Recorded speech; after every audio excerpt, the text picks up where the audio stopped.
Okay, guys. Oh my god. Stay absolutely still. Don't move a muscle. Oh my god. It's a Carnotaurus. How are we all doing tonight, guys? Tried to make things make a dramatic entrance. It's been a while since I've done one of these Let's Chat Jurassic Parks. Do you know what? Let's keep the music going. Actually, let's put some actual Jurassic music on, considering that we're talking about Jurassic Park. Let's go for this. So yeah, when did I last do a Let's Chat Jurassic? Let me just have a look. When did I do the last one? I'm just having a look on the channel right now.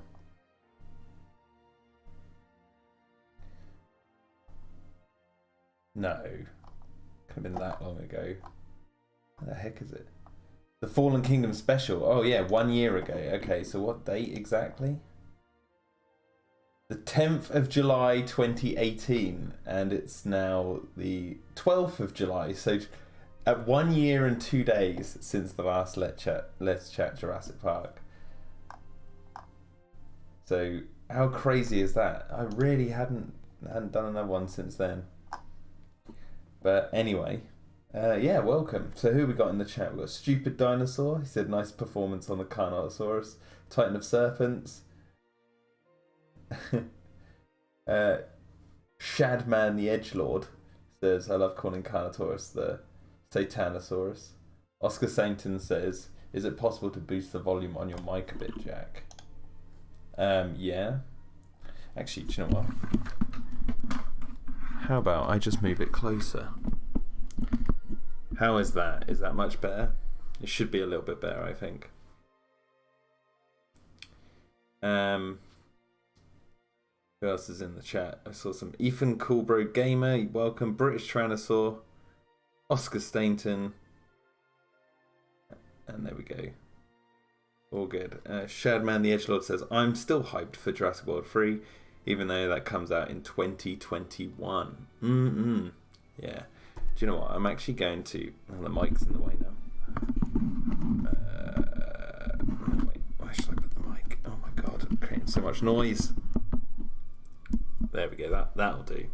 I actually want to move the webcam down a little bit, if I can. Maybe make it just a tad smaller. There you go. Ah! Anyway, yeah, so we've got some subjects. I was sent some subjects, and we can talk about any of them. What I'm going to do, though, to begin with, so I'm just going to bring up the three main topics that I was sent, and then I'll let you decide which one I talk about first, I guess. So we've got PSP CVR Gamer says, look for the mark of Jurassic Park. I missed the Ken of Jurassic Park. So yeah, so I've got three subjects. My problems with Jurassic World and Jurassic World Fallen Kingdom. Because someone on Twitter said to me they don't hear me talk about that enough. So I guess I could talk about that. Jurassic World The Ride. The John Hammond action figure and my thoughts on that. And yeah, they're the main three subjects. So which one would you like to go first? Jurassic World The Ride, my problems with the two new films, and the John Hammond figure. Which actually, I might pull up a picture of the old John Hammond figure while we're doing that.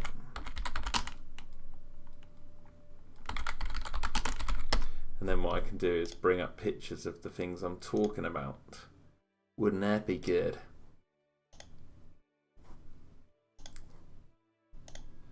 Okay, that. This is improvised improvised streaming right here.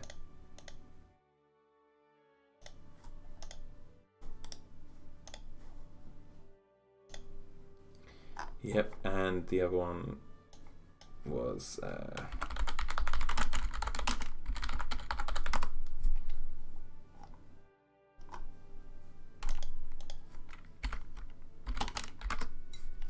get these two posters if I can.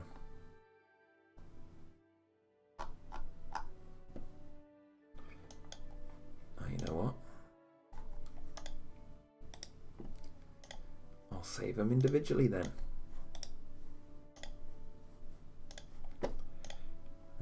And then if I go into this, I can add image. So I'll add the images as we go. John Hammond.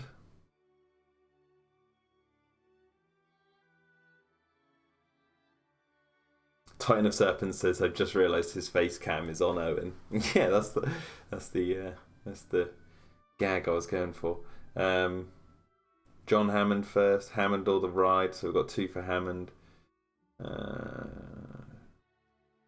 Oscar Sane says, "I'm currently watching Jurassic World Fallen Kingdom as part of a Jurassic Park marathon as of this moment." Nice. I feel like barely anyone did anything for Jurassic June, says Shadman. I'll have you know, I put a tweet out about this. Don't know if I can find it in like a quick amount of time, but I put a tweet out about this where I said, where was it? Wasn't that long ago. Yeah, I said, "Thanks to the wonders of live streaming, I calculated that I was able to create approximately 28 hours worth of content for this year's Jurassic June." So, like, people didn't put content out. I just realised my face goes really white when I put that screen on. Owen goes white as a sheet. But yeah, because of live streaming, if you count up the amount of minutes, all the stuff I created for Jurassic June, all that takes up is 28 hours worth of content. I do try and bring a lot of stuff to Jurassic June as much as I can. I've got a lot of Jurassic June content on this channel from like the past couple of years. If you just go on my channel, there's like a playlist called Jurassic June 2017, I believe, and a few other things. The good thing about Jurassic June content I try and go for is try and make it kind of timeless. So you can actually go back and listen to podcasts and other things that I've done during Jurassic June to sort of, I don't usually do news too much, but this episode I will be. But we're not in Jurassic June, are we? Technically in Jaws July, but that never took off. But yeah, so I guess we'll talk about the Hammond figure first. So let me bring up this. Where are we looking? Did I not save it in the right place? Really? I didn't save that image. No. Really?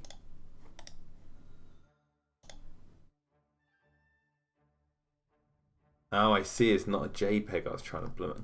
For God's sake. I wasn't even trying to save a correct image. There you go, this will do.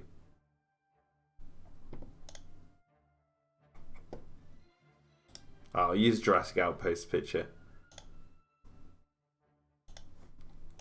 Okay, here we go. Yeah. And let me just put that underneath the chat logo. So I can bring up that like this. There we go. Look at that. Professionalism. There we go. Titan of Serpent says, "I watched all the Jurassic movies in one day in preparation for Fallen Kingdom." Nice.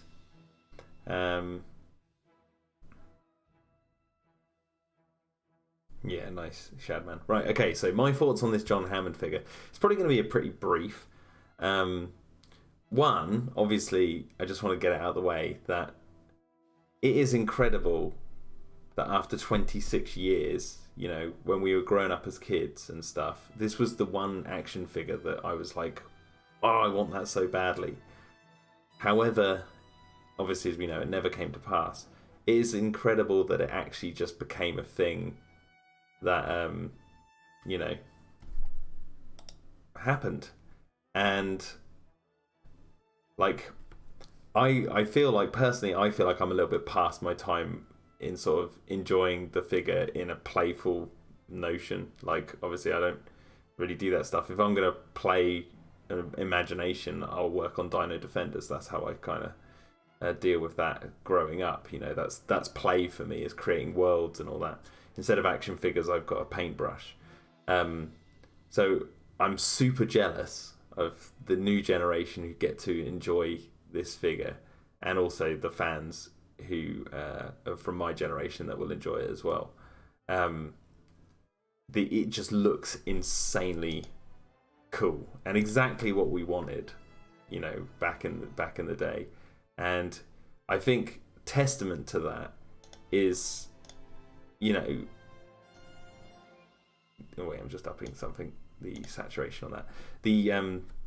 The testament to this figure, or to Mattel's care over this figure, is like the detail in terms of like the tip of the amber cane, the detail on his hat of like the wicker, his little watch, but not only that, down to like the box art.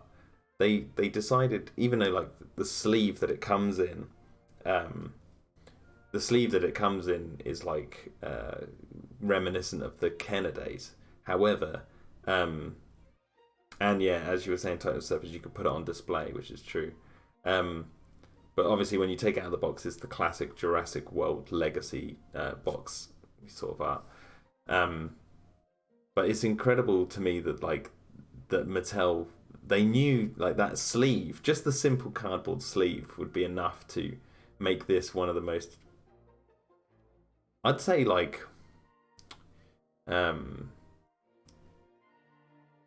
it's one of the most endearing. Is that the right word? It's like, what's the word I'm looking for? It shows that they knew exactly what fans wanted from this sort of thing, and yeah, it's incredible. And hopefully one day I'd like to make a video on one if I could, just to sort of go into this, what I'm talking about now, in a little bit more detail, but actually, you know, just to hold one and then, you know, pass it on to someone who would enjoy it more than myself. Because I know if I got this, it would just literally stand on a shelf and not really do anything. And trust me, I've got plenty of that already.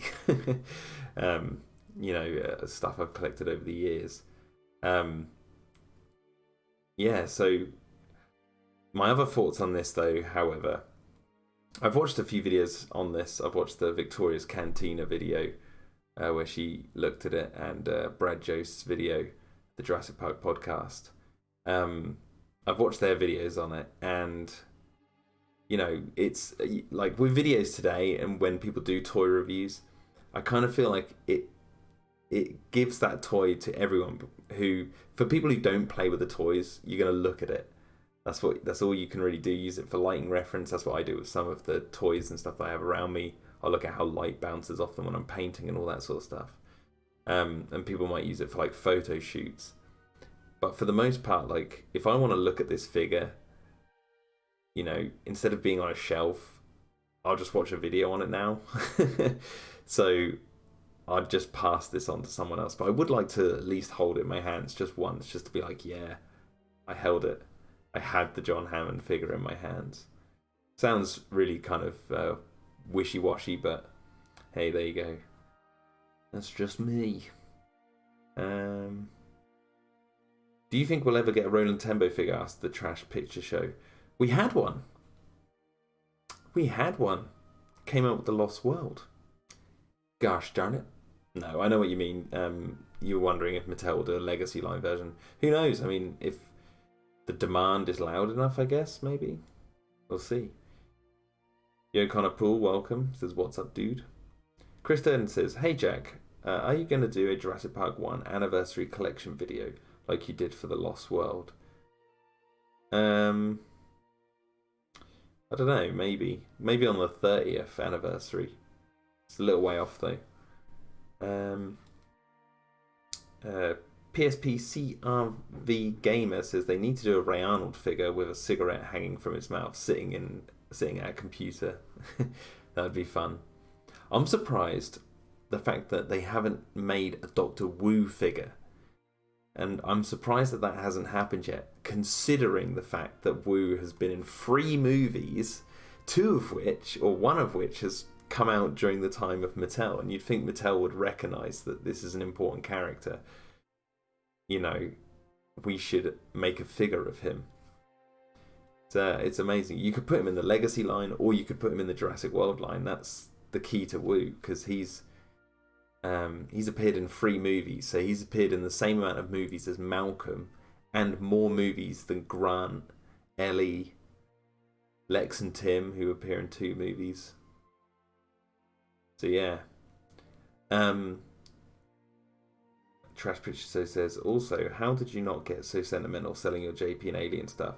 I did think it was cool you gave some of your collection to your nephew. Right, yep. Nice to see you're starting them young.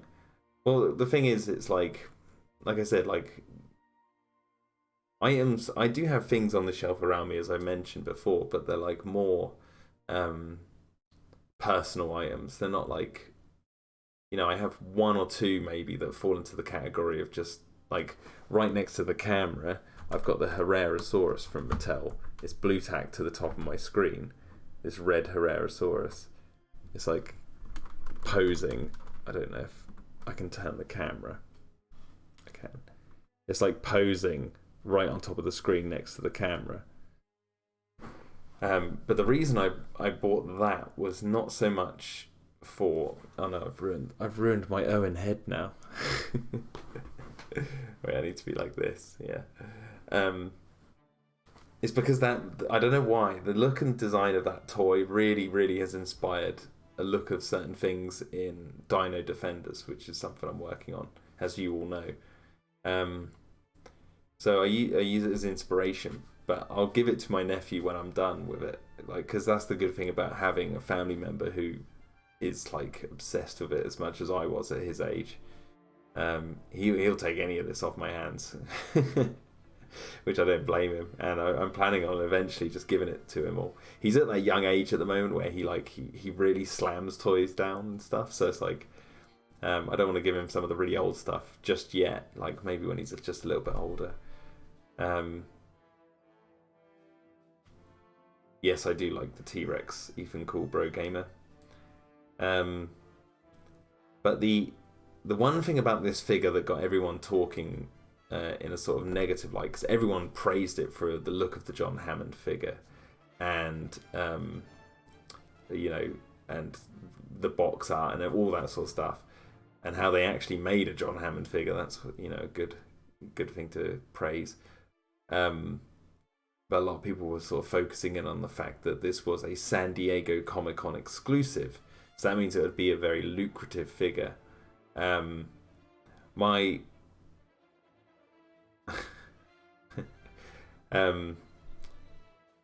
what was I going to say? What was I just talking about? John Hammond at San Diego Comic-Con. Yeah, some people saying that's like, you know, they wish it had a wider release. I'd be very surprised. Now, obviously, I have to give a disclaimer here, because some of you, you know, out there know that I work on behind the scenes on some stuff for Jurassic. I don't know anything about the toys. I don't know anything about Mattel, all that sort of stuff. Like, I'm just in the dark like the rest of you. So anything I say about the toys, I don't have any insider knowledge or anything about. But I just want to say that I'd be very surprised if this didn't get a wide release at some point. I really don't. I really feel like that they know what they've got on their hands there. I'll admit, though, I am a bit surprised that they didn't think to package a John Hammond figure in with the big Brachiosaurus. Another toy which they've released, which I was like wholly jealous of. You know, the younger generations getting that. But that's just ridiculous. in size. Like I think I'll probably I'd like to pick that up for my nephew, but I think my sister would kill me.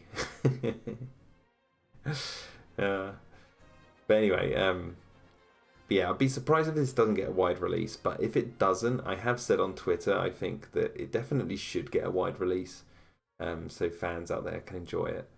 You know, the Hammond figure. But if they don't, well, it would suck.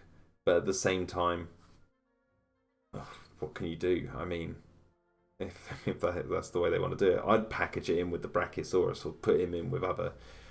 Like I'd put the human figures. I'd put them in with the dinosaurs. That's what I would do, because then, you know, you up the price a little bit maybe, and then put the human figure in with the dinosaur, and each dinosaur comes with a human figure. And some dinosaurs don't. So like, you know.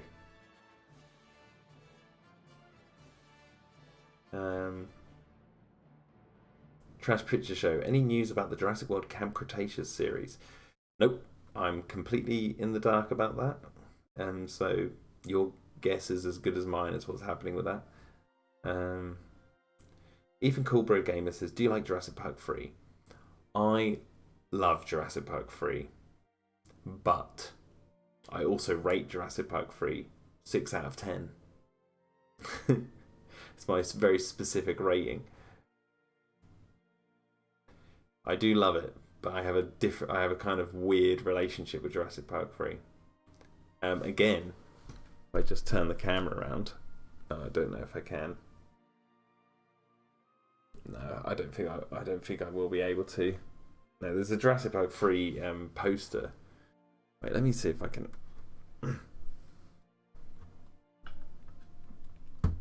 There you go. I'm looking at a Jurassic Park 3 poster behind here as well. The size chart, which is my favourite Jurassic Park poster ever released. Oh God, what have I done? I guess that works. Let me see.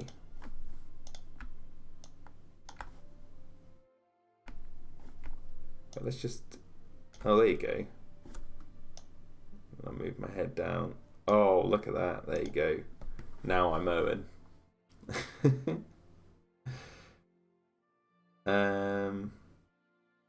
Oscar Staten says, it's ironic that Mattel almost owns the Dino Riders license as well as the JP toys, and people like to talk about the idea of a Dino Riders movie.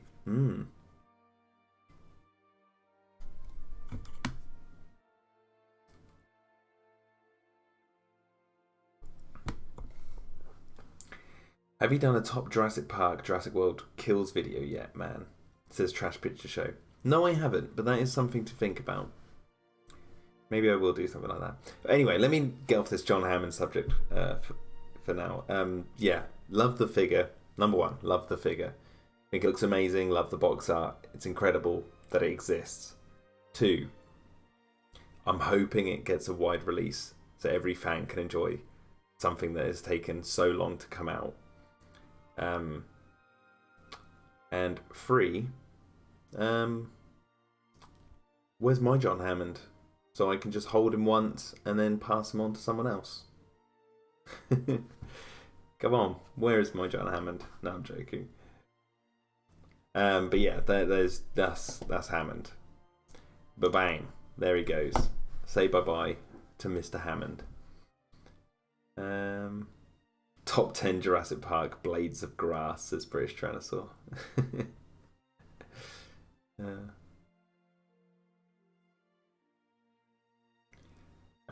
Titan of Serpent says, wait, was the poster? I didn't see it. I'm not going to move the camera again because it was a bit of a ball ache to get the camera lined up again.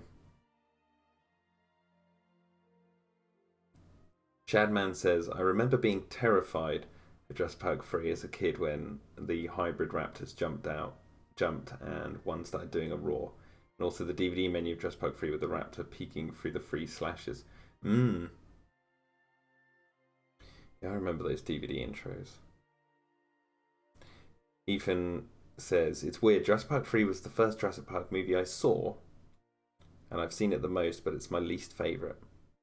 That is weird. If it's your least favourite, how come you've seen it the most? Jack, do you like the Spino in Jurassic Park 3? Yes, I love the Spino. I have a soft spot for the Spino. Yeah, so which subject are we going for next? Are we going for Jurassic World the ride? Or are we going... What do you want? What do we want? I'm going to give Owen... I was trying to get him like... Oh, I can't do it. I wanted to make it look like he had hands growing out of his shoulders, but I think one of the cameras... No. The ride. Everyone says talk about the ride. Okay. Okay. Boom. Look at this. Professional. Let's chat Jurassic Park. Blam. Look at that. For you. Right there.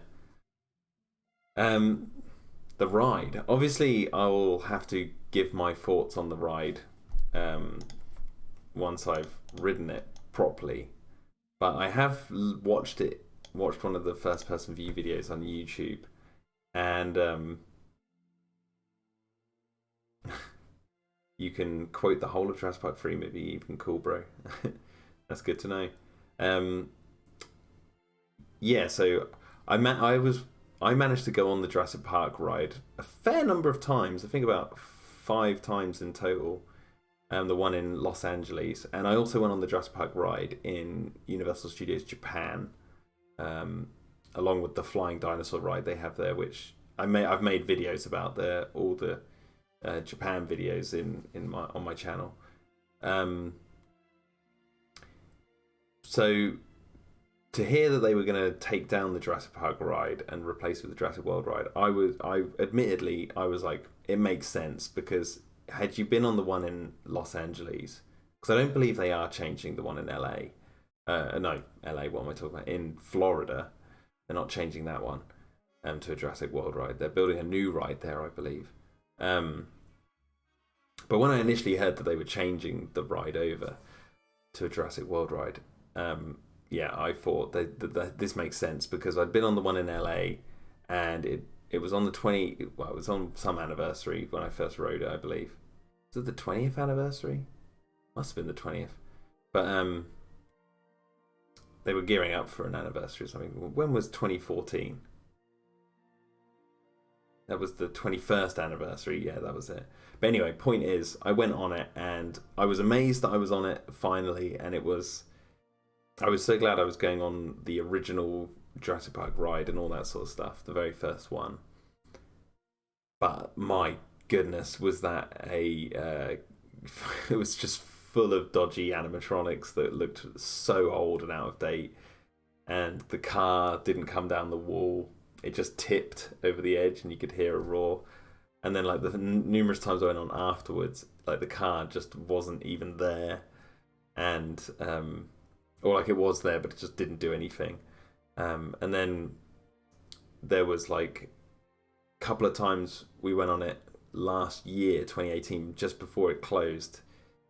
The ride got stuck at the top of the waterfall with the T-Rex looming overhead, which was pretty awesome. It was like looming just in front of us. We weren't right underneath it, but it was like in front of us, behind the waterfall.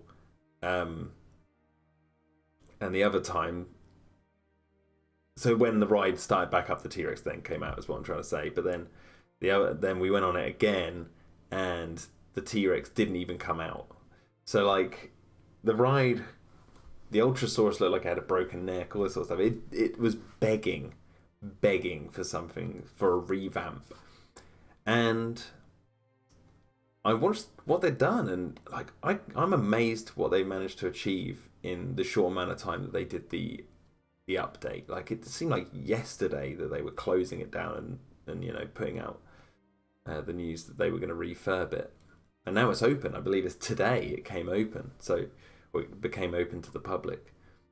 And I watched it, and I've seen some people complain about the fact that they've got some of the old animatronics there. That doesn't bother me too much, just because a Stegosaurus is a Stegosaurus.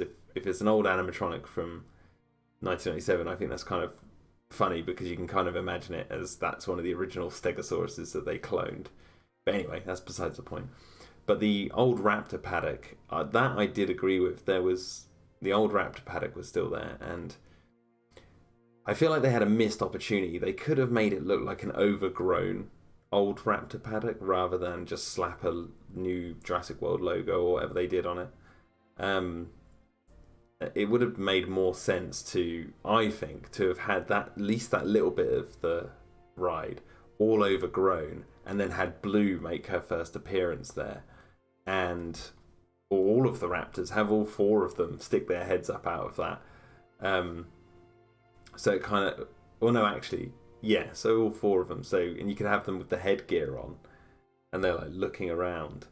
I think that would have been a really awesome, like, little way of saying there's the old park, it's all overgrown, and you see the raptor squads on the hunt for the Indominus, because you later, like seconds later, you see the Indominus paddocks all been like destroyed.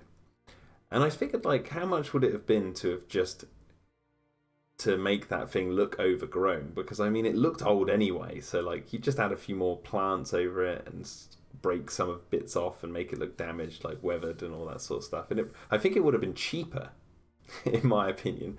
But then obviously if you add the raptors in, then it wouldn't have been cheaper. But yeah, that's what I think about that. I like the Indominus paddock. That looked really cool. And the pteranodons that are just absolutely caked with blood. That's hilarious. The pteranodons look so goofy, but it's just that bit made me laugh. But then there's this like section where it's pretty much concrete until you're like going up the sort of into the climax of the entire ride. And I will say this, that bit I thought could have done with a little bit more. There seemed to be like, there could have been a good opportunity to have a screen, like a giant screen on the left-hand side. Because they show like on the right-hand side, there's like the bars that are all crooked and that. Where you can see like the Indominus is broken out. But like, I kind of feel like they could have done something on the left-hand side of the wall that coincides with the breakout of the Indominus. Like maybe there's a break in the wall and you can see like onto Main Street, and it's just a screen, but you can see like onto Main Street and there's people running around and the Indominus is, or maybe it's Gyrosphere Valley and you can see gyrospheres going crazy. Like, I don't know, I feel like that could have been something that they utilized a little bit more. Now obviously I'm no theme park expert. I don't know if that was doable because I don't know what's behind that wall. It could have been something really crucial to the ride that's there, so it means they couldn't do all that sort of stuff. But I remember it being much more open when the Dilophosaurus popped out and squared people with water. So I will say that was a bit of a negative. But then that's where my negative ends, because they go up the ride as normal up to the top, and you've got like the raptor bursts out and Owen's on the screen, and you go up there and you see Blue walking around as Dilophosauruses, and then the Indominus comes out, and the T-Rex and Indominus comes out, and you fall down the drop. Incredible, like just looks awesome, and I haven't even talked about my favourite bit of the ride, which is what's on the picture. The whole the picture there, the whole mosasaur section of the thing, which just looks insanely cool, and I hope one day I get to ride it. I mean, it looks great. There's just a couple of little moments where it's like, man, they could have really done something here, especially on that big, especially I'd say, not so much the raptor paddock I can kind of live with in a way, but the, you know, like I've given my thoughts on that, but the concrete opposite the Indominus paddock, I really feel like that could have done with a bit more work. But that's my 2 cents as a fan. But yeah, I do look forward to riding it one day, and I hopefully will be able to. So there you go. There's my thoughts on the Jurassic World ride. It's making me want to watch the video of it again. But yeah. Let's see what you guys are saying. Titan Serpent says, I really want to ride this. It looks awesome. Oscar Stain says, I understand the change to Jurassic World, especially the revamp for the animatronics, but I will miss the aesthetic of the classic ride. Well, it's still in Florida and Japan, I believe. I don't think they're upgrading their parks, as far as I'm aware. Yes, I know there's going to be a lot of fans who, if you want to like experience it, I would highly recommend going to the Japan park. That's a good Universal theme park. Yo, Cretaceous the Hunted. But yeah, so there you go. There's my thoughts on the ride. Now, we've got another subject here. Things I don't like about the Jurassic World movies. That's the other subject. So, let me do this.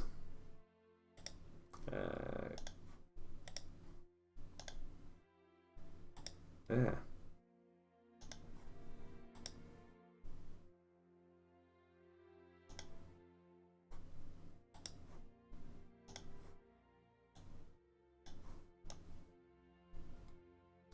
Give me 2 seconds, guys, while I just do this.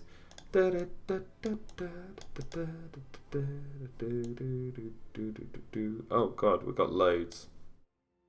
Why have we got loads?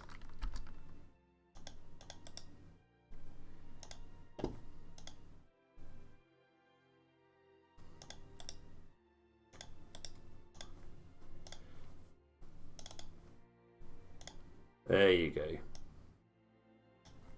Look at that. Perfect. Lol problems. Well, you know, I was someone asked me on Twitter. They said, I think it was Egypticus, said that I don't talk about it enough, and I said I'd bring it up in my next Let's Chat. So I'm a man of my word. Let's do it. I don't know if anyone will be satisfied with what I had to say, but Yo no Cowser, welcome. Okay, so obviously, I have to say these negatives and try and be as non-biased as possible towards these movies, considering my relationship to them, right? Which is usually, and some would argue, impossible for me to do because, like, I've been compromised or something. Like, I'm like a sleeper agent or something. You know, you say Jurassic World and instantly, boom, right, I've got to defend it. But the thing is, I watch these movies with two minds. One, obviously, I work on the marketing for these movies. But two, I am a fan myself. I am a Jurassic Park fan. So, like, I can see the movie as through that lens as well. The way I turn it off and on is I always remember this one thing. I don't see the movie until the premiere. You can read scripts, you can know what's going to happen in scenes, you can know all the stuff that you know in pre-production. I can tell you this, and you'll have to trust me on this. When you sit down at the premiere and like the first showing of it to the wide audience, it's like you've forgotten everything that was coming before, because everything looks and sounds and feels completely different to how you imagined it, which is a good thing. And there's a couple of little details where like it'll be the same as what you imagined, but for the most part, like, the films have an atmosphere and they have a momentum which you can't anticipate until you're sitting in the cinema and watching it. So really, and obviously, like I was saying, you know the script and certain scenes and stuff, but there's no guarantee that lines of dialogue you've read in the script or scenes that you've read that are in the script or you've seen them film or you've seen concept art of, there's no guarantee any of that's going to make it into the final product. A very few people watch the film in its entirety before it goes out. Like, they obviously edit it and all that sort of stuff, but when it's like in the final phases, like in the last few weeks, very few people are going to be seeing this film until it hits. And the thing is, that's the key to being able to work on these movies and also view it through the lens of, I'm a fan and I can't let my connection to it, because if the film's like really, really rubbish, like you would know if I what I thought about it if it was the case that I thought these films were really bad. Like, let's say we have another Jurassic Park 3 scenario, right? Let's say Fallen Kingdom is coming out and then I watch it and I'm like, oh god, this is like how Jurassic Park 3 felt to me when I first watched it as a kid. There's that sort of kind of sinking feeling because it's not as good as like what you'd expect. Like, you'll know in my mannerisms and in my character and the way I am whether I like the film or not. Like, I'll be as honest as I can with you guys. But anyway, when it comes to problems with these movies, like, I have to recognize this. Name one Jurassic movie that doesn't have mixed reviews upon release.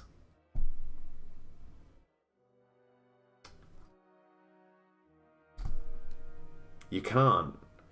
If you go back and look at the reviews for the original Jurassic Park when it came out, the reviews were mixed. It was only until like the 2013 3D re-release where lots of critics went back, and mainstream critics, should I say, went back and re-reviewed the film, and then it like score went up, and people like we had this resurgence of Jurassic Park from 2013 onwards. Same for The Lost World, Jurassic Park 3, Jurassic World, and Jurassic World Fallen Kingdom. They all tend to come out and you'll hear people say they love it or they hate it. Happens every single time.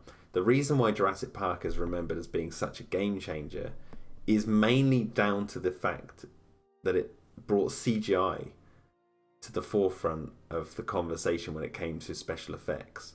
And it changed the nature of cinema forever in that regard. It wasn't the first film to utilize CGI, but it was the first one to really sell it to its audience. And that cultural impact that it had on a young generation by doing so is literally why the film is remembered in our minds as this complete game changer, because it literally was, but not necessarily for the reasons that we remember it for. Only recently has it really gained like popularity with its characters. You know, obviously the hardcore Jurassic fan base will be saying, no, that's not true. We've been loving this for years. Like, we just didn't have a voice or whatever. That's true. There is the fandom. Every film has a massive following, regardless of quality, should I say. But yeah, so it's like there's not one Jurassic film that's come out which hasn't had mixed reviews for the most part. The first one is probably the only one that edges above the rest by some degree. But Jurassic World, when that came out, was no one expected it to be as huge as it was when it came out, and it people were so excited to finally see Jurassic Park 4, and it became that had a huge impact on the conversation around like nostalgia and all that sort of stuff in 2015. Obviously nowhere near the scale of the conversations that were going on about Jurassic Park and its, you know, visual effects and all that sort of stuff.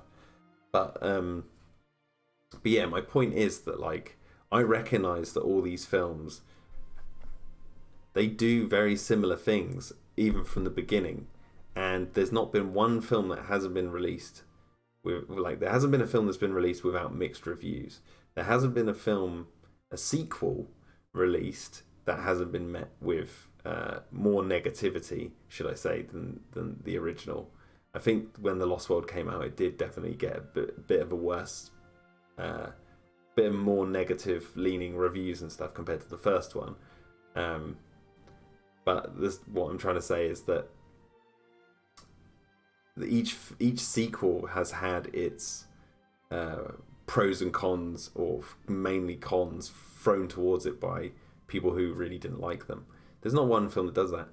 Also, I must recognise this thing, which is what I take into account when I think of the positives and the negatives of these two movies, is the fact that not one Jurassic movie even feels the same from one another. Like, in terms of atmosphere and look, every film has rebranded the logo and rebranded the toys and gone through a rebrand each time a new film's come out. Now, there will be some people who say the Jurassic Park and the Lost World feel very similar, which they do, but that's only because Spielberg. Spielberg is the connecting factor between those two. The other three movies are all directed by different directors, and so yes, Jurassic Park and the Lost World feel like more connected in terms of the way they feel, but at the same time, all you ever hear about from people who talk about the Lost World is how it feels so different to Jurassic Park, and that like it's not necessarily even a critique, but like people either say they like that or they don't. But the thing is, what am I trying to get to? It's like that point of view has to be taken into account, because the Lost World really doesn't feel like Jurassic Park. It feels moodier. It's darker, like a really really dark movie. It's got a different pace. It's not as science focused. It's more on sort of the natural nature side of things. And so when I look at Jurassic World and Fallen Kingdom, when they've been released and I'm anticipating seeing these movies, I've kept in my mind the entire time the fact that none of these films have been the same for the, like, broadly speaking. So when I go in to watch one of these movies, and I'm doing it right now for the next Jurassic Park 6, I'm anticipating a film that I can't anticipate. And so I never went into these films, like, obviously I knew what was going to happen story-wise, but obviously, like I said, I don't know what it's going to feel like, what the pacing is going to be like, whether a line of dialogue is going to be omitted or if they've added stuff. I don't know any of that. I just watch it day one and experience it like everyone else, aside from the fact that, like, just knowing the story, the main story essentially. So yeah, I sit there and then I watch it and this is me trying to be as sort of bias free as possible, because I anticipated this back when we first got the invite from Universal to work on the marketing. I told myself, right, you're going to be 1 foot over the fence, over one side of the fence. I'm going to have a foot in both, have my finger in both pies. There you go. There's an expression for you. So I took that into account and I was like, okay, so whether the film's rubbish, well, like, I had to think about that when I was reading the script. I was like, for Jurassic World, I was like, if I read this script and I don't like it, what am I going to do? And I had this very real sort of thought come over me where I was like, I would probably have to try my best to give my opinion in such a way that I hope that they would take it on board. But remember that I'm only one person, so, you know, who knows? And obviously I'd never worked in that close to a film before, like, of that scale, so I didn't know if reading a script would be anything like the final product. I can guarantee you now it's not. You read the script, you watch the film, they're totally different kettles of fish, because you read in such a way that's different to how you bring in, well, how you soak up a movie in its story. It's like it's a different experience of entertainment. So anyway, I've just waffled on for a while, but that's why I have to take into account when I'm thinking of the pros and cons of these movies that I'm working on, and at the same time trying to be a fan of and watch these movies as a fan. And I was saying the other week, I think in terms of entertainment, not including games or rides, the Camp Cretaceous is literally the first bit of Jurassic Park media that I'm going to watch, and I have no idea anything about it. So, and I haven't experienced solely that since 2001 with Jurassic Park 3. Because obviously with Jurassic World and Fallen Kingdom, I'm, working on behind the scenes on stuff. So it's a different experience to how when I was growing up watching the first three movies. I haven't had an experience like that since 2001. Obviously games and stuff, that's different. But in terms of like visual, just entertainment that you watch rather than interact with, like, yeah, it's been a while. But anyway, let me just get my negatives out of the way of these films, because, you know, I've waffled on for a while now. I hope that just sort of clears up some people's questions about how I tackle these movies and whether I'm being overly biased or whatever. It's like, I try not to be, but I don't really like to focus on the negatives, mainly because my negatives, I don't feel like my negatives are really that important.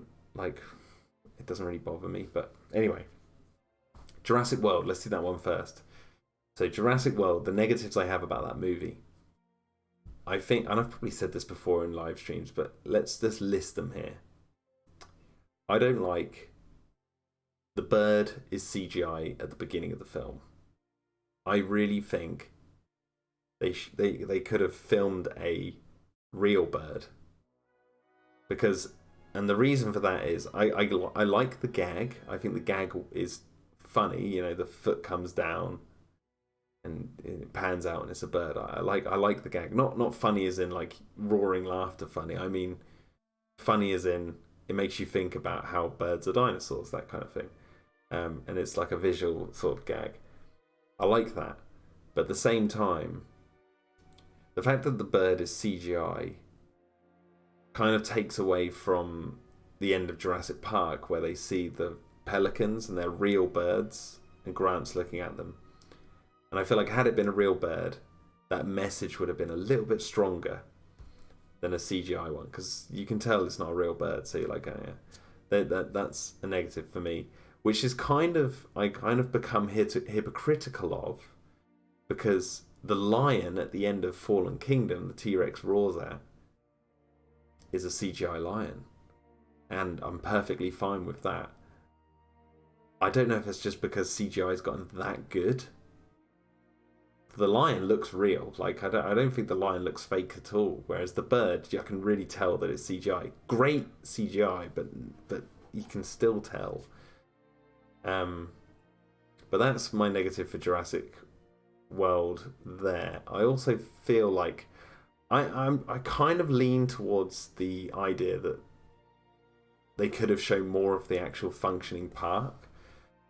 But that I have two minds on. I'm in two minds with. One, yes, we could have seen more of the park. Wouldn't that have been great to see like more of the operations? Like, see this exhibit over here, see this one over here, and all that sort of stuff. Great. Who wouldn't like to see that? However, I really appreciate the less is more kind of approach to that, because they leave a lot to the imagination.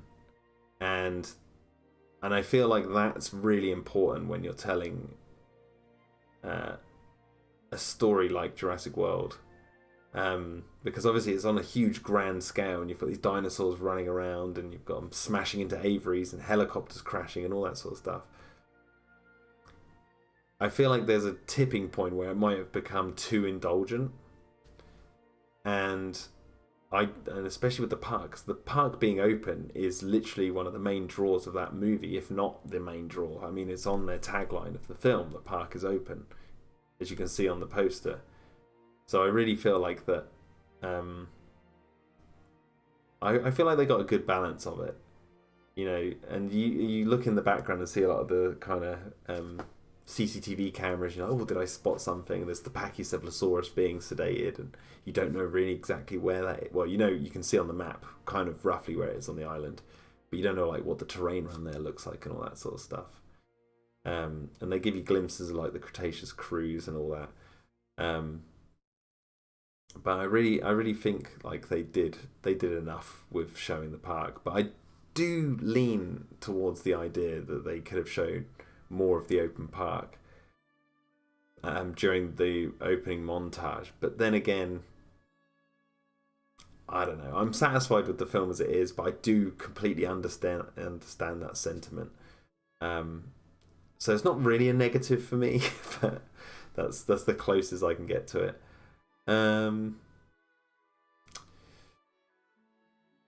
Aside from that, that's it. Like I literally I just don't have any problem with anything else in the movie. Like I really don't. I think the film is great as it is, and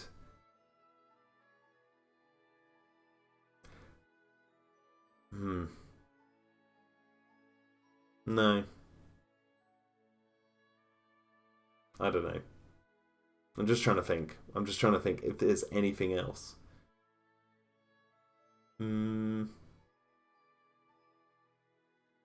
no. I don't know. Let me before I go into Jurassic World: Fallen Kingdom. That's all my hates of Jurassic World. The bird foot. I have fun with the movie. Like I watched it recently. I watched these two back to back not too long ago. I still have fun with Jurassic World. I think it's a really really fun film.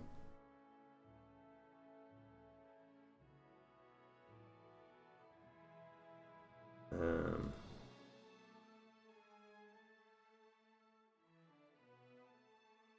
do you like Eddie Karen Udesky? I love them. Yes, Ethan, I do. They're great characters. Cretaceous Standard said, "Thank God they didn't remove the Lost World and Jurassic Park 3 from canon with Jurassic World." Mm-hmm. But they had to strike a good balance of like reintroducing this franchise to an audience who had basically thought the franchise had died off, and I feel like it was a very smart move to kind of start it from a fresh point without really leaning too much on everything that had come before, just to kick things off. And then with Fallen Kingdom, they're now really leaning into like going into the past, like with Lockwood, and they mentioned Sauna and all this sort of stuff. And it's like they are starting to uh, look backwards as they go forwards. That's one way of putting it.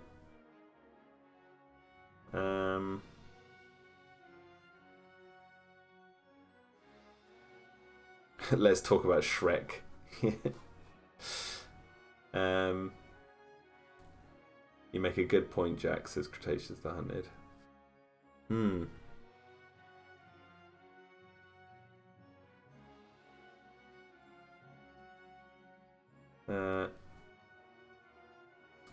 AMHM Film says, to go along with seeing more of the active park, I wish there was more ruins explored, but I understand it's not necessary and would be expensive. Yeah, I guess it's one of those things because they've got to strike a balance of showing too much nostalgia, because then you're just showing it for the sake of showing it to be like, oh, remember this, or oh, this is here, and they also have to tell a new story so people don't go, oh, they're just pandering to the fans. Um,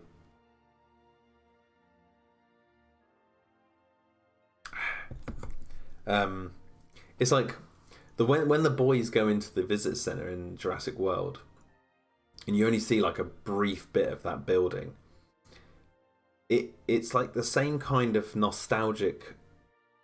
I think of it in terms, or on the same level of the nostalgic throwback we get in the Lost World. Well, not necessarily nostalgic, but like the throwback, the nod to Jurassic Park we get in the Lost World, which is when Nick Van Owen backs up against that picture, that mural, and he sees that painting of the park with the tour cars coming out and the T-Rexes and all that. Like, and then he moves on. That's it. Like, that's all we get of that. We just see the inside of the operations building, and we remember Jurassic Park, like that lost dream. Like, that's all that we get in the Lost World, and that's great because that's not overkill. That's all we get. And I feel like Jurassic World does the same thing because the boys look at the raptors, or they walk into the visitor center, and then they go into that shed and they retool the truck and everything. I'm like, that's fine. That's a perfectly right amount, kind of balance of nostalgia, doing it just right. And the same with Fallen Kingdom, with the overturned tour car, and all that. Like, it's a good sort of balance of nostalgic throwbacks without being too in your face. It's one way of putting it. But anyway, let me get on to my problems with Fallen Kingdom. Okay, here you go. Number one, the map. I'm not gonna shy away from this. I always talk about this openly on Twitter and stuff. The map being wrong. It's a mistake. It shouldn't have happened. It did. The filmmakers, including myself, we ask for forgiveness. The map shouldn't have been like it was, but it was. That's it. There's nothing we can do. It's a goof. It's just a goof, as in the same way the hand touches the raptor. It's like, there you go. Shouldn't have happened. Oh well. But that is the number one pet peeve I have with Fallen Kingdom. And I mentioned yeah. A nitpick I have is when the T-Rex is awake in the back of the truck after Claire and Owen have got his taken the T-Rex's blood. The truck, like Owen rolls through the jaws and gets out. The truck is like static. It's not moving at all. You'd think it would be like rocking about because of the T-Rex moving about inside of it, but it's like rock solid. That's one of those little things that I'm just like, I just wish there was just a little bit more movement. But that's definitely a nitpick. Oscar Sane says the map was a mistake. I can agree with that. But the Mosasaurus escaping, how did it escape from the lagoon in the middle of the island? Was there a canal system? Yes, there was. The original, like when we went onto the set of Fallen Kingdom, we were going over the story, and they were talking about how the Mosasaurus escapes through the canal system.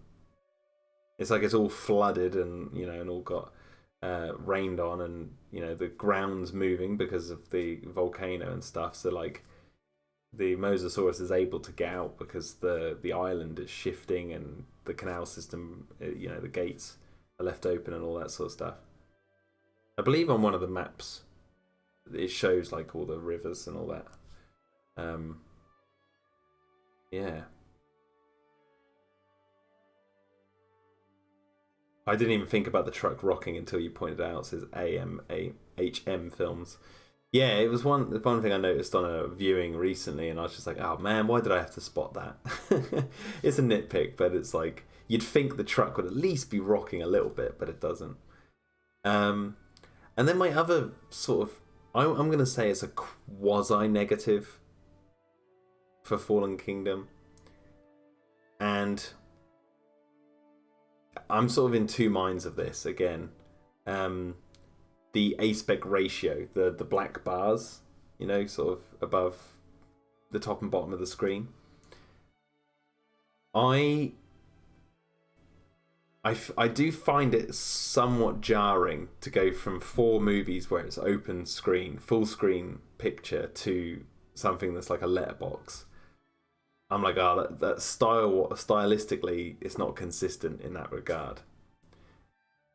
And I would be lying if I didn't say there was just a little like bubble of, like a kind of annoying bubble pops off in my head whenever I see it.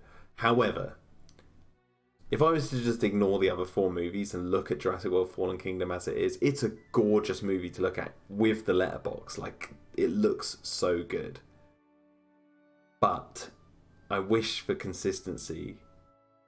I don't know 100% for certain or anything, but I'm assuming Colin's going to shoot it in the same aspect ratio, the next film, in the same aspect ratio he did with Jurassic World. I'm assuming that. So, Fallen Kingdom could very well be the only Jurassic Park film that uses the black bars. If it is, interestingly enough, it would be the exact opposite to the Alien franchise. And I pointed this out in my commentary, which I thought was quite funny. That and this is something that bugs me about the Alien franchise. And I'm not counting the Alien versus Predator movies. I can't remember even what they do, so we're just going to ignore those. But Aliens, James Cameron's film, is the only film in that series that goes full screen. The rest of the movies in that series have the letterbox. So it's the complete opposite way for me with my other favourite franchise, which is the Alien franchise. And James Cameron, I believe, I can't remember where I read this, but I swear I read recently that he did mention that he regrets filming Aliens in full screen because of the consistency issues with the rest of the films. So it's the same thing with Fallen Kingdom, but yeah, I kind of wish Fallen Kingdom was more open screened, because I feel like it would have. I mean, some of those shots full screen would be insanely cool to look at, but I still think the film is gorgeous to look at. But at the same time, it's like when you watch these films in a row, those black bars, they're like, oh man, I just wish it was open. Yeah, and there you go. That's it. They're my only negatives that I have so far for both those movies listed. Birdfoot.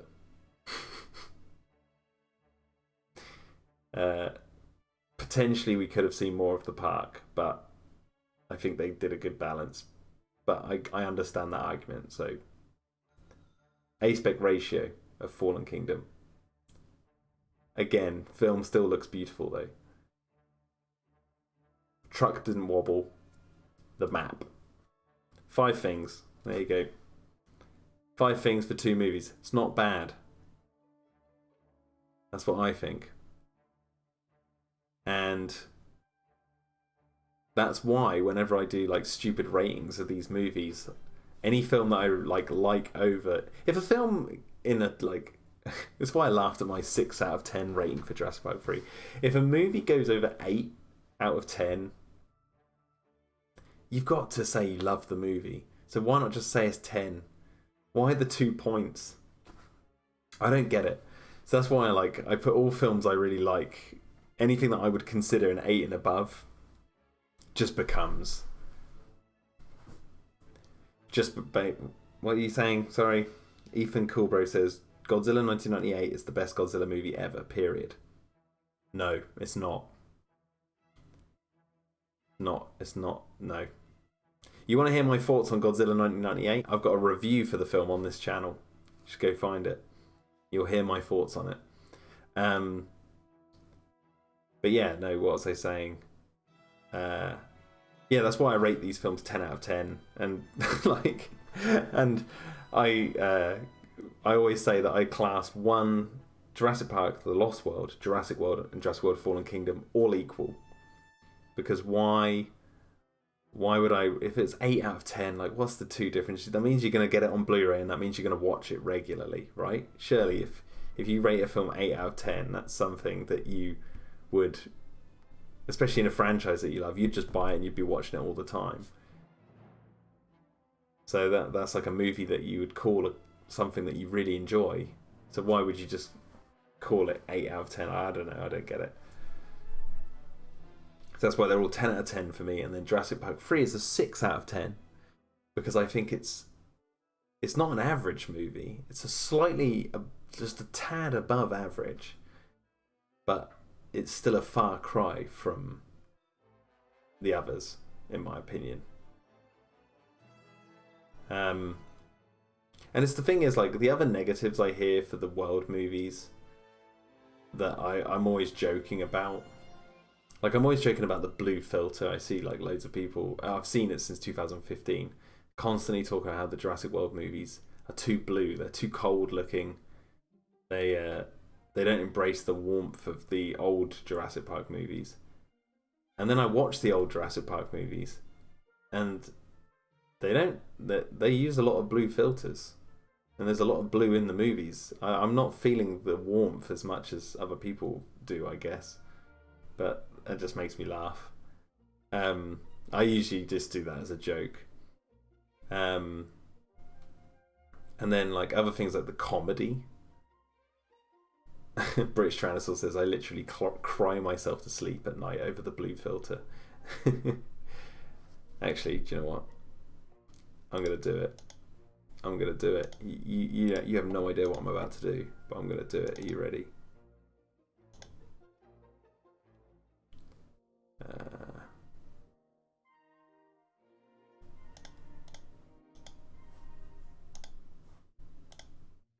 Oh my god. The blue is too strong. There you go. Wait, let me get a cooler blue filter. Yeah, there you go. There you go. I am a blue filter now. What was I saying? The comedy. A lot of people complain about the comedic elements of the world movies. I don't find the comedic elements of the world movies overtly comedic. Like, I find them. I think I find them to be sort of in line with what the other Jurassic Park movies did, and that's one of the reasons I don't particularly care too much that they're sort of cracking quips or whatever at certain points in the movies. Because I've recognised that they've been doing this since the first movie, and I bring this up all the time. But like the Tim and Grant go down the tree, the car slams back on top of him, and then Tim makes the crack of, and well, we're back in the car again, and then it's like Grant says, at least you're out of the tree. It's like no one would be saying that in that situation if we were thinking about it in real life. Like no one would be doing that. Same in The Lost World when they're all hanging over the cliff and Sarah had just been dangling for her life over this precipice of doom. And then 5 seconds later, she's making a joke about wanting a cheeseburger. It's like no one would be doing that in that real situation. And that's a very modern movie joke, to be honest, says British Trainer. So, well, yeah. And like the kids, even back in the first film, like the kids, if this was real life, those kids would be terrified all the time. They wouldn't be stopping to make jokes. I think even in the original novel, Crichton wrote some quips from characters in certain situations. But like, you know, Tim, the whole like "God bless you" kind of joke, and the kids climbing up the fence, and they're like, "I'll race you to the top," and then it's like, "What will you give me? Respect." And then Grant says, "No, guys, it's not a race." Like they're joking around while there's a T-Rex literally hot on their tail because they just heard it like 5 seconds ago. I feel like people lean too much on the whole. They seem to think there's overtly more jokes in these new movies when there's not. There's what there is though, which is the new thing, is you've got more. Let me look this up if this is the right word to use in this context. Let me just see.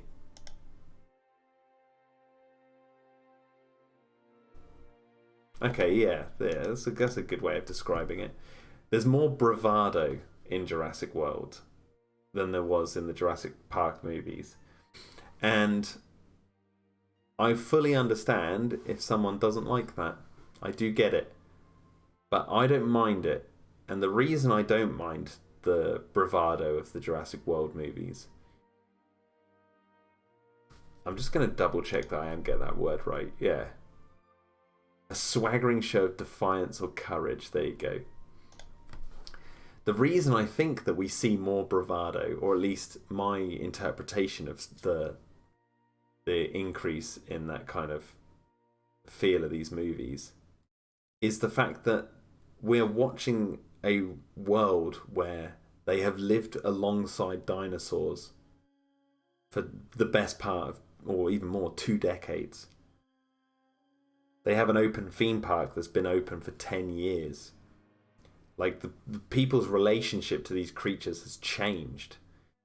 And so I really feel like that the bravado comes from the characters who are used to these animals, to the point where, yeah, they are kind of terrified of them. I mean, Owen doesn't look too happy to see this Carnotaurus stood right in front of him, nor does Claire. But at the same time, it's like when you visit zoos and you see people who work around dangerous animals there. Like, if you were to put me in a cage next to a lion that's like sedated or something, I'm going to be crapping myself, because I look at a lion and I think that thing's a terrifying creature that would want to eat me. But you've got people who work in zoos who care and are around them a lot, and they get used to them, and the cats get used to them, and all this sort of stuff. So there's this different atmosphere and a way about them. Obviously, if I was around a lion, I'd be interested. I'm not gonna lie. I wouldn't actually be crapping my pants to the extent of like Gennaro on the toilet in Jurassic Park. But my point is that like I'd be very nervous because I've seen a lot of videos of animal attacks, and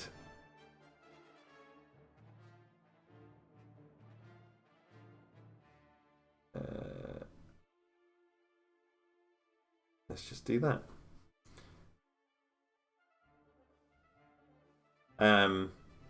But yeah, my point is that like the bravado I think comes mainly from the fact that these people have been around these animals a lot more than what we'd seen Grant and Malcolm, because those in the earlier films that was at a time when they didn't quite know what to do with the dinosaurs. So Oscar Staten says, I really don't understand when people say the world movies feel like Marvel movies, and I don't think that's accurate at all. They aren't as jokey or tension free as the MCU. No, I agree. Yeah, they don't feel like Marvel movies at all to me. They feel like Amblin, Universal, Jurassic Park movies. That's what they feel like to me. They genuinely do.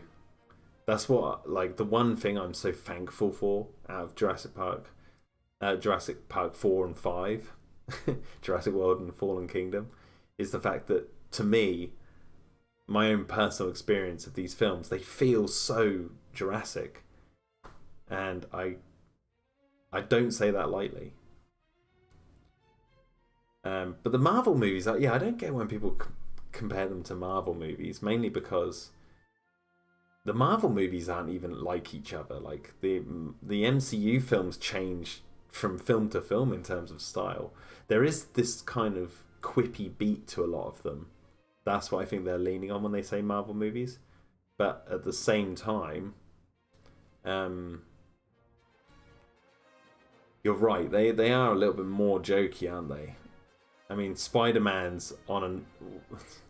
He's on a... Well, Spider-Man in one of the films, he's like on an alien spaceship. For the first time, he's flying through space. And then he starts joking about...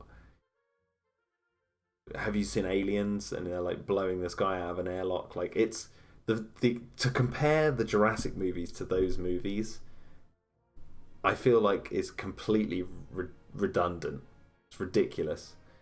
And it's ridiculous because to the point where those movies have a talking raccoon and a talking tree and a Nordic god and a man who flies around in an iron suit, and a man who turns big and green, and a man who looks like a purple grape who uses stones in a glove to turn people into tape and all that sort of stuff. Those films are batshit insane, and they can joke as much as they want because what you're literally watching feels like a comic book. It feels like it's just outlandish drawings on a page, which is what it should be. But the Jurassic movies, the Jurassic World and Fallen Kingdom, they don't do anything like that. They keep it as grounded as humanly possible in terms of adventure movies. And it doesn't stray too far from the genre at all, like in that regard. It doesn't I mean, take for example the big thing in the franchise that a lot of people joke about is the Alan scene from Jurassic Park 3. It's the only scene in the entire franchise where we enter someone's subconscious and we're in their dream and you're seeing what they're seeing. Who knows, that might change, I don't know, but in Jurassic Park 3 at the moment, as we stand at this present time, that's the only time in the film hits franchise where that's happened. And it is jarring because it's... Well, there's a whole number of reasons why it's jarring, but my point is that Jurassic World and Fallen Kingdom don't do stuff like that. They might do, like, show crazy imagery, like, you know, Owen trying to escape lava, but really that's still like based in the realms of reality. It's not like going off into some weird realm or it's not doing something Like, if it was a Marvel movie, Owen would be running on the lava. That's what would happen. He'd be running down the hill and he'd have to realise he has to run across the lava to get there, and he wouldn't melt. That's how crazy it would be. Like, it'd just be insane. Stupid Dinosaur says, now I'm hoping that Jurassic Park 6 doesn't start with a dream sequence. No. But, yeah, so, what was I saying? So, yeah, the whole like, just to sum up, the whole comedic aspect of Jurassic Park is not comedy, it's bravado. And the bravado is, in my opinion, the result of we're watching a world where people are more used to dinosaurs than what we'd previously seen in the other movies, and also us as an audience, we've seen these dinosaurs a lot in the reruns of watching the old films. So, you know, they're not hidden anymore. These dinosaurs are out in the open and they're in our faces, and they're here to cause havoc. And yeah, so there's my thoughts on the comedic aspects of the world movies and my complaints. I listed my complaints, so there we go. Hope I haven't ranted too much, but that was a big old discussion. Oscar Stain says, if it was a Marvel movie and Owen ran on lava and rode Rexy into battle, it would get a 90% on Rotten Tomatoes just for being part of Marvel. That I don't disagree with. But yeah, they would definitely get that on Rotten Tomatoes. I don't look at Rotten Tomatoes at all. Like, if I ever did, it was like oh, I just want to move this down a little bit. It's kind of pointless because we're nearly finished. But yeah, I don't really look at Rotten Tomatoes at all. I don't listen to what they're doing in terms of critics anymore. I just watch the films that I fancy watching, and then if I enjoy them, I enjoy them. If I don't, I don't. Simple as that. British Tyrannosaur says, I don't see the problem with dream sequences, at least in general. They are useful for communicating symbolism and theming. Placement and execution, however. Yeah. Wait, let me have a sip of tea.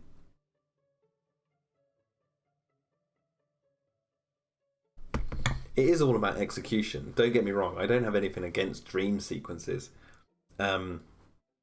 Again, to compare Jurassic to Alien, before Prometheus came out, in the Alien franchise, there was only one dream sequence, and that was in Aliens. That was when Ripley dreams that she's got the alien coming out of her and she wakes up. And even as a kid, I thought, I made that comparison with Jurassic Park. I was like, they only have one dream sequence. One feels right, one feels wrong. And it's all about context and the way it's framed and, you know, the fear factor of it. There's nothing scary about the raptor saying Alan with his little claws on the chair. It's like, Alan. There's nothing scary about that. They start the dream sequence with kind of like like spooky, the plane's empty and all that, but no. But Aliens keeps the fear going because the whole thing starts off like normal for a good while, so it lulls you into a false sense of security before revealing it's a dream. And that's why that kind of works. But then Prometheus came out, and this is where things got interesting in terms of my thoughts on dream sequences in these movies, in these two franchises specifically. In Prometheus, they showed David, the character David, looking into someone's dreams via a device. Like, he puts his hand on the character Shaw's sleeping pod, and then he puts his helmet on, and through the helmet, because he's an android, he can see her dreams being interpreted by the computer. And I thought, actually, that's a better way of doing it than what we saw with even in Aliens. I do like the dream sequence in Aliens, but I think the one in Prometheus got it better, because when you're telling a story that's like, you know, this kind of storytelling methods they used in other films in the franchise, and you can see that they don't use dream sequences. I think it's very good to like what David does. It's like a tangible thing to see the dreams. Now, I don't think they're going to do anything like that in the Jurassic World movies. I'd be very surprised if they did bring back the whole dream idea. But I don't think it works in Jurassic Park 3. But it was interesting to me to, like I said, compare it to Aliens, because I noticed that again they do something very similar in that regard, and I thought it was kind of interesting how one worked and one didn't, and it is all context. Oscar Staten says there are two ideas in Jurassic Park 3 that carry into Jurassic World: a large theropod gone rogue that fights the T-Rex, and raptors are no longer simple beasts and can be reasoned with, just like Blue. Yes, they did carry on those over. The Indominus, the large theropod fighting a T-Rex, well, the Indominus is just a metaphor for the Spinosaurus, or it's like a metaphor for the business making decisions that went on behind the Spinosaurus, I guess. Kind of like the film studio wanted bigger because they thought that'd be better, so they put Spinosaurus in Jurassic Park 3. But that element, as cool as it is, and how many people love the Spinosaurus, it wasn't enough to win people over with Jurassic Park 3. Initially, I'd say the Spinosaurus has a massive following now, but at the time, not so much. And the Indominus is basically an analogy of that. It's a it mirrors within the story of Jurassic World. You know, they want something bigger than a T-Rex, more teeth, and all that sort of stuff. And it's, you know, it's and they it's a be careful what you wish for scenario, and that's exactly what happens in Jurassic World, and that's what happened with Jurassic Park 3. But yeah, anyway, my voice is going, and I don't know if you can tell, but I'm feeling quite ill. Oh god, my voice is spent. I feel really ill. Oh god. Oh no. Let me we've gone really bright now.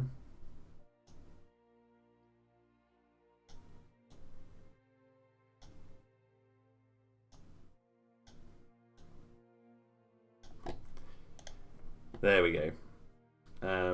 What I'm actually going to do is I'm just gonna I'll sort this out later.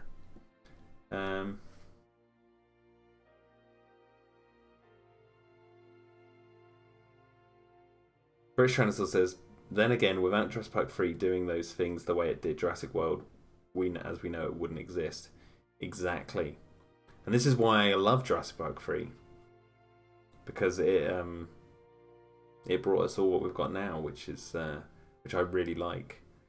I think, you know, my own personal opinion on the whole franchise and stuff, to me, for what I want to get out of it, or what's most important to me, is the films.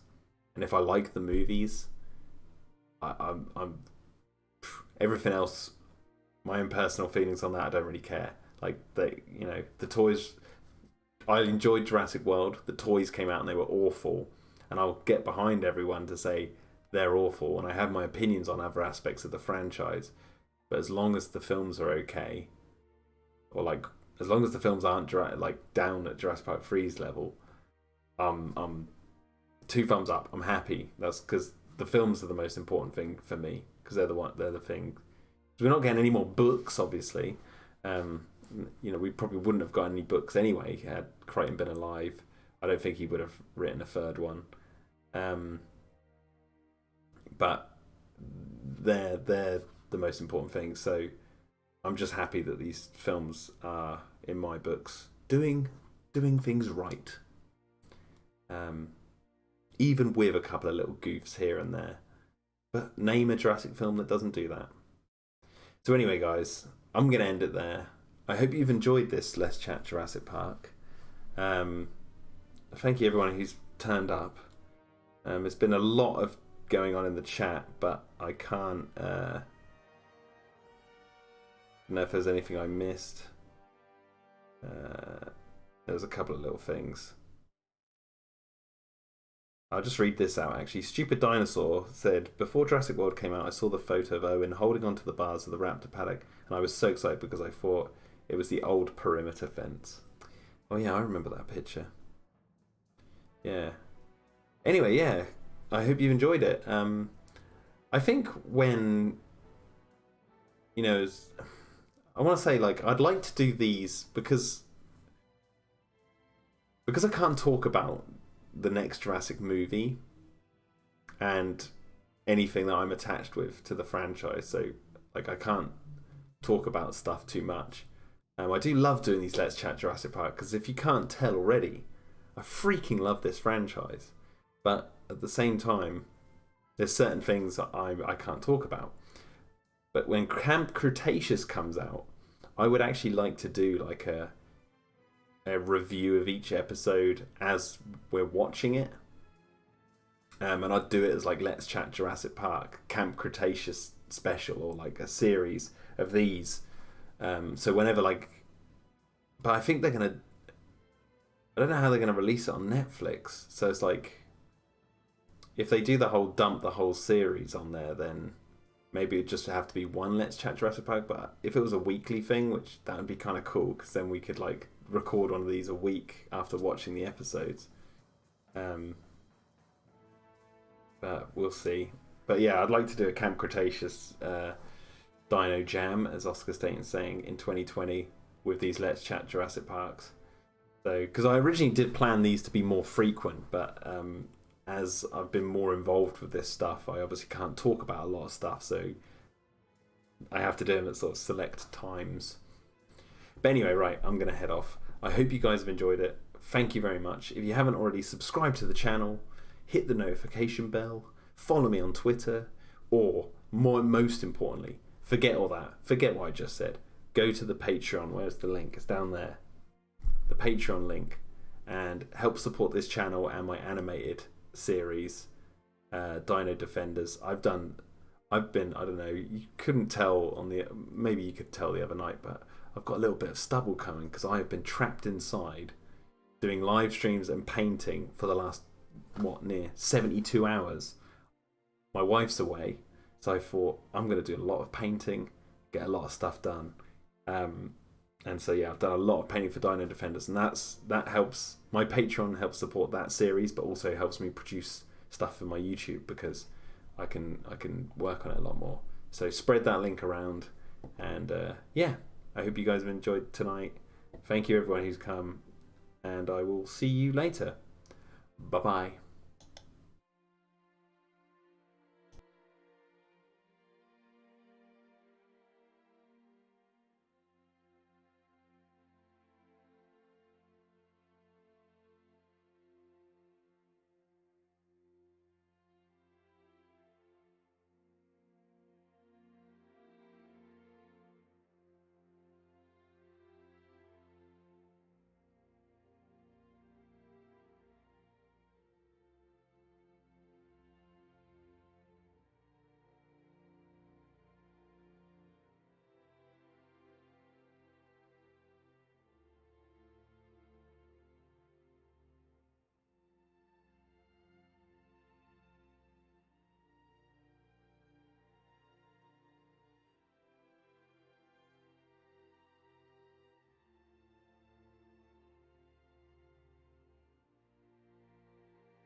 Or should I come back and play some Jurassic World Evolution?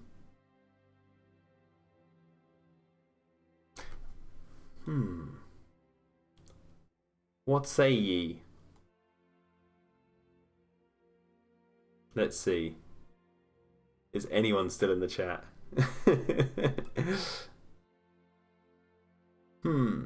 Choices, choices, choices.